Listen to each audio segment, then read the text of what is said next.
टुनटुनी चिड़िया अपने बच्चों के लिए भोजन के लिए तलाश कर रही थी कि कहीं से उसे भोजन मिल जाए। वो चारों ओर देख रही थी, उसे कहीं से भी भोजन नहीं मिल रहा था। फिर वो आगे जाने की सोचती है। आगे चलकर उसे कुछ दूरी पर कुछ अनाज मिल जाता है। अच्छा, मैं यहीं से अपने बच्चों के लिए अनाज ले लेती हूँ। फिर टूनी चिड़िया अपने कुछ पंजों में अनाज दबाकर अपने बच्चों के लिए ले जाने लगती है कि तभी तेज हवा चलने लगती है। अरे, लगता है थोड़ी ही देर में बहुत तेज बारिश होने वाली है।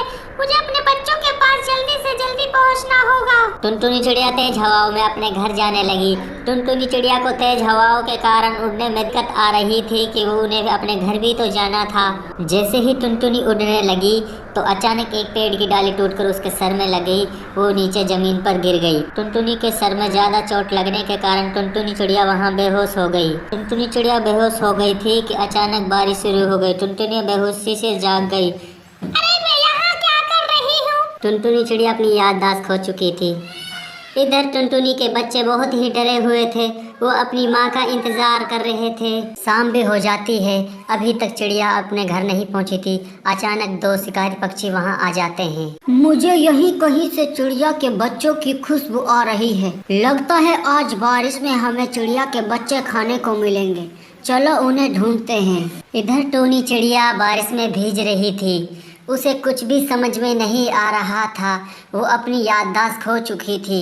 वो भूल चुकी थी कि मेरे बच्चे भी थे। अचानक रानू चिड़िया की उस पर नजर पड़ती है। अरे, ये चिड़िया बारिश में भीग रही है, चलो इसकी मदद करती हूँ। चिड़िया बहन, आप मेरे घर में आ जाइए। आप यहाँ क्यों भीग रही हो? चिड़िया, तुम यहाँ पर आ जाओ, तुम यहाँ पर सूख जाओगी। अरे, ये क्या तुम्हारे सर में चोट कैसे लगी? तुम्हारे ऊपर किसी पक्षी ने हमला किया है? और तुम्हारा नाम क्या है? मुझे नहीं पता है मेरे सर में चोट कैसे लगी। मुझे अपना नाम भी नहीं पता।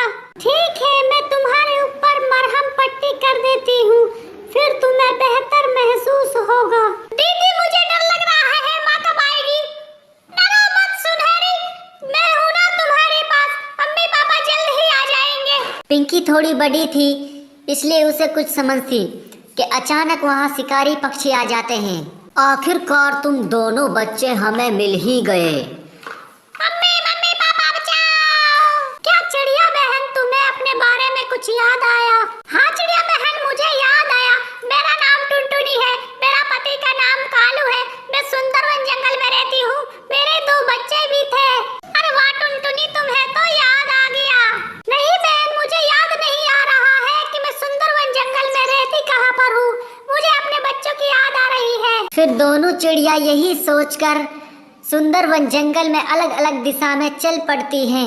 अरे, ये शिकारी पक्षी इस बेचारे कौवे को मार रहे, चलो इसकी मदद करती हूँ। इधर कालू कौवा उन दोनों शिकारी पक्षियों का सामना कर रहा था। फिर कालू कौवा और रानू चिड़िया मिलकर उन दोनों पक्षियों को वहाँ से मार भगाते हैं। अरे दोस्त, तुमने मेरी मदद करके मेरे ऊपर बहुत बड़ा एहसान किया है, लेकिन तुम इस जंगल की तो नहीं लगती। मैं तो एक जरूरी काम से आई थी।